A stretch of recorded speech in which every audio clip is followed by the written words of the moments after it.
Գրիգոր Նարեկացին ծնվել է Վասպուրական նահանգի Ռշտունի գավառում, Վանա լճի հարավային ափերին գտնվող Նարեկ գյուղում 951 թվականին։ Նարեկացին անձևանցյալ գավառի Խոսրով եպիսկոպոսի որդին է։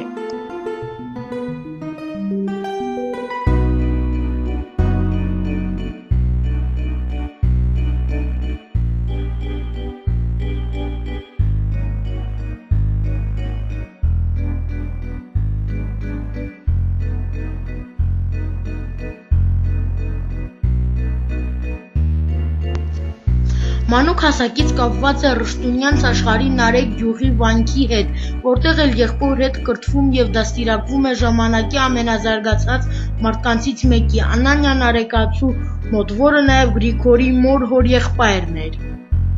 Յուրացնելով դպրոցի մատենադարանի թարգմանական կրոնափիլիսոփական գրականությունը, Գրիգոր Նարեկացին հետագայում դարձել է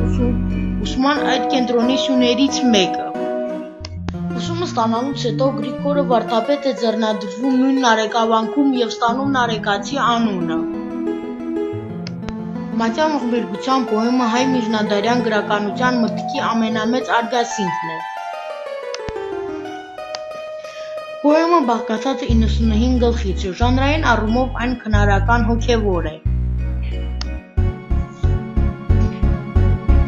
Նա իր պոեմը ավարտել է իր մահվանից 1 տարի առաջ, 1002 թվականին։ Գրիգոր Նարեկացին վախճանվել է 1003 թվականին եւ թաղված է Նարեկավանքում։